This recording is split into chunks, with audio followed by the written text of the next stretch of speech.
Hello दोस्तों, नमस्कार, सुप्रभात। कैसे हो आप लोग? आशा करते हैं सभी स्वस्थ होंगे, मस्त होंगे और व्यस्त होंगे पढ़ाई के साथ। पढ़ाई के साथ तो क्या बोलूँ, मैं अगर पढ़ाई की वीडियो डाल रहा हूँ तो बहुत कम व्यूज़ आ रहे हैं, लाइक तो आ नहीं रहे, सब्सक्राइब कोई करे ना। और अगर मैं इधर उधर की वीडियो डाल रहा हूँ तो बहुत सारे व्यूज़, लाइक, सब्सक्राइब भी बढ़ रहे हैं। चलिए, जिसको पढ़ना होगा वो तो पढ़ेगा ही। बाकी मैं आप टॉपिक वाइज वीडियो आप डाल ही रहा हूँ। आपको पसंद आए लाइक शेयर जरूर करना और चैनल को सब्सक्राइब करना, ठीक है। तो दोस्तों, उत्तराखंड प्रवक्ता स्क्रीनिंग परीक्षा 2025 की क्लास में आज का टॉपिक है RT, राइट टू एजुकेशन। देखिए, आज का टॉपिक राइट टू एजुकेशन, ठीक है। तो चलिए आज का टॉपिक हम शुरू करते हैं।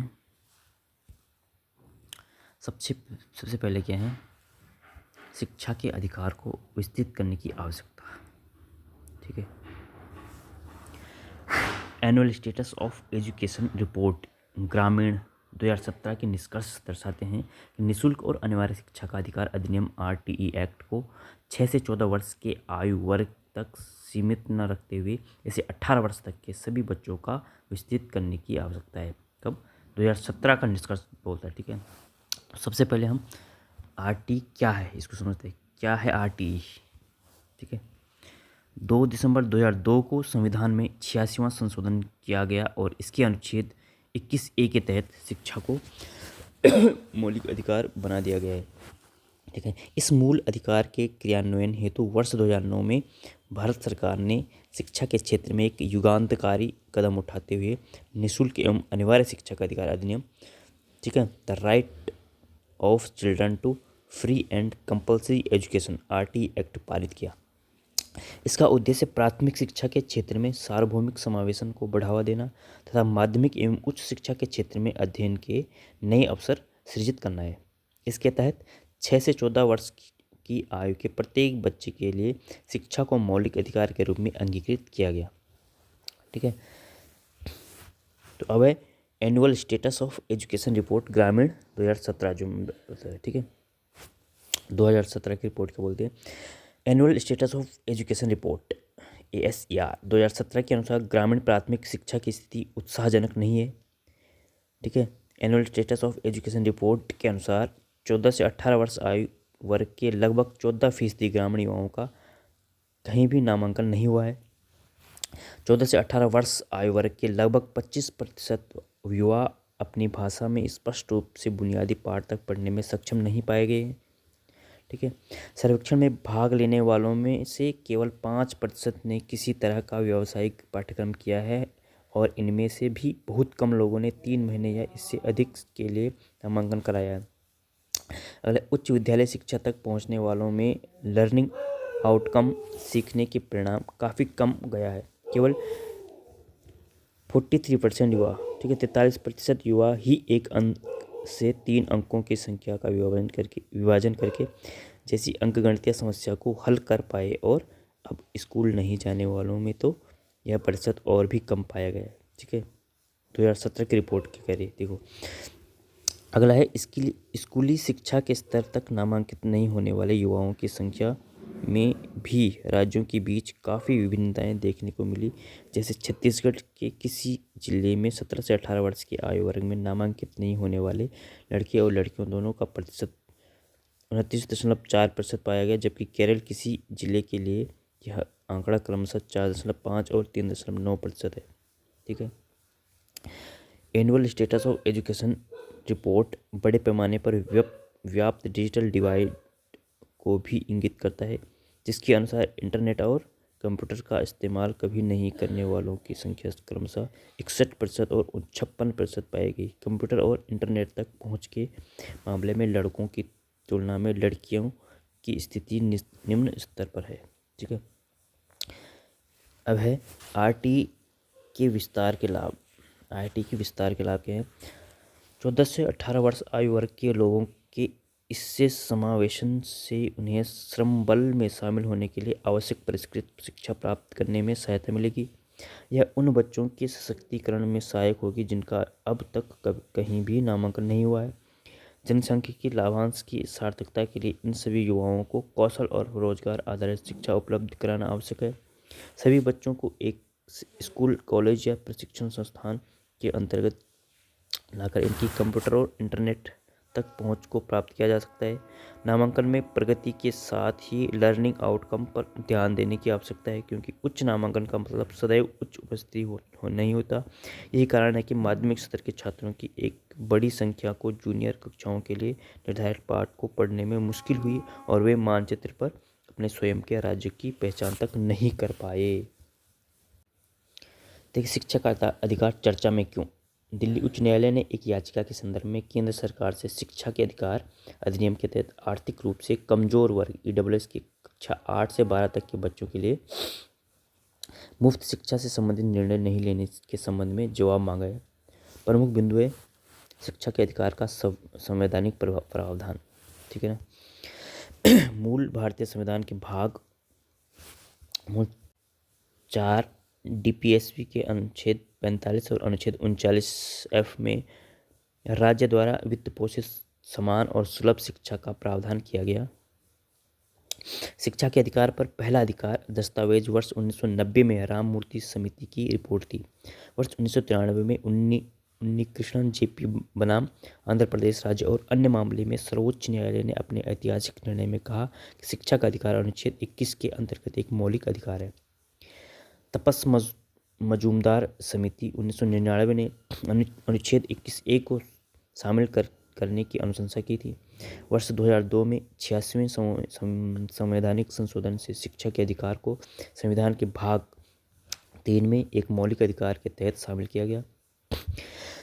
इस अनुच्छेद 21A के अंतर्गत शामिल किया गया है। इसे क्या है, अनुच्छेद 21A के अंतर्गत शामिल किया गया, जिसने 6 से 14 वर्ष के बच्चों के लिए शिक्षा के अधिकार को एक मौलिक अधिकार बना दिया। इसने एक अनुवर्ती कानून शिक्षा के अधिकार अधिनियम 2009 का प्रावधान किया। अब शिक्षा का अधिकार अधिनियम 2009 की विशेषताएं। आरटी अधिनियम का उद्देश्य 6 से 14 वर्षों की आयु की सभी बच्चों को प्राथमिक शिक्षा प्रदान करना है। धारा 12A(c) में कहा गया है कि गैर अल्पसंख्यक निजी गैर सहायता प्राप्त स्कूल आर्थिक रूप से कमजोर और वंचित पृष्ठभूमि के बच्चों के लिए प्रवेश स्तर ग्रेड में कम से कम 25% सीटें आरक्षित करें। यह विद्यालय न जाने वाले बच्चे के लिए एक उपयुक्त आयु से संबंधित कक्षा में भर्ती करने का प्रावधान भी करता है। यह केंद्र और राज्य सरकारों के बीच वित्तीय एवं अन्य जिम्मेदारियों को साझा करने के बारे में भी जानकारी देते हैं। भारतीय संविधान में शिक्षा समवर्ती सूची का विषय है और केंद्र व राज्य दोनों इस विषय पर कानून बना सकते हैं। यह छात्र शिक्षक अनुपात, भवन और बुनियादी ढांचा, स्कूल कार्य दिवस, शिक्षकों के लिए कार्यावधि से संबंधित मानदंडों और मानकों का प्रावधान करता है। इस अधिनियम में गैर शिक्षण कार्यों जैसे स्थानीय जनगणना, स्थानीय प्राधिकरण, राज्य विधानसभाओं और संसद के चुनावों तथा आपदा राहत के अलावा अन्य कार्यों में शिक्षकों की तैनाती का प्रावधान करता है। यह अपेक्षित प्रविष्टि और शैक्षणिक योग्यता के अनुसार शिक्षकों की नियुक्ति का प्रावधान करता है। यह निम्नलिखित का निषेध करता है। निषेध भी करता है किसका? शारीरिक दंड और मानसिक उत्पीड़न। ठीक है ना। किसका निषेध करते हैं? बच्चों को शारीरिक दंड और मानसिक उत्पीड़न नहीं पहुंचाना। बच्चों के प्रवेश के लिए स्क्रीनिंग प्रक्रिया। ठीक है, पहले टेस्ट लेना फिर उसको भर्ती करना। प्रति व्यक्ति शुल्क, शिक्षकों द्वारा निजी ट्यूशन। ठीक है, बिना मान्यता प्राप्त विद्यालय। तो ये क्या है? निषेध है। हम शारीरिक दंड और मानसिक उत्पीड़न नहीं कर सकते हैं। बच्चों को प्रवेश परीक्षा नहीं ले सकते हैं। प्रति व्यक्ति शुल्क नहीं दे सकते। शिक्षकों द्वारा निजी ट्यूशन नहीं पढ़ा सकते और बिना मान्यता प्राप्त विद्यालय में नहीं पढ़ा सकते। यह बच्चे को उसके अनुकूल और बाल केंद्रित शिक्षा प्रणाली के माध्यम से भय, आघात और चिंता से मुक्त बनाने पर केंद्रित है। अगले ईडब्ल्यूएस के लिए कक्षा 8 से ऊपर आरटी के तहत मुफ्त शिक्षा के लिए तर्क। बच्चों के माता पिता को 9वीं कक्षा के बाद निजी स्कूलों में अत्यधिक फीस चुकानी पड़ती है जिसे वे वहन नहीं कर सकते। तो कक्षा 8 के बाद बिना मान्यता प्राप्त निजी स्कूल से सरकारी स्कूल में बदलाव से बच्चों की मनस्थिति और शिक्षा प्रभावित हो सकती है और इस प्रकार आरटीई के लाभों का विस्तार शिक्षा में निरंतरता को सुनिश्चित करेगा। ठीक है। अगला, उच्च शिक्षा में आर्थिक रूप से कमजोर वर्ग के लिए आरक्षण। उच्च शिक्षा में ईडब्ल्यूएस के लिए आरक्षण। 103वें संवैधानिक संशोधन अधिनियम अनुच्छेद 15 और 16 में संशोधन करके आर्थिक रूप से कमजोर वर्गों ईडब्ल्यूएस के लिए शिक्षा संस्थानों, नौकरियों और दाखिले में आर्थिक आरक्षण 10% कोटा की शुरुआत की है। ठीक है, कितने परसेंट? ईडब्ल्यूएस के 10% वेटेज। इस संशोधन के माध्यम से अनुच्छेद 15(6) और अनुच्छेद 16(6) जोड़ा गया है।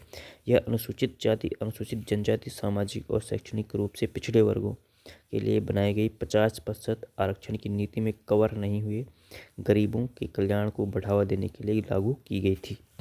यह समाज के ईडब्ल्यूएस वर्ग को आरक्षण प्रदान करने के लिए केंद्र और राज्यों दोनों को सक्षम बनाता है।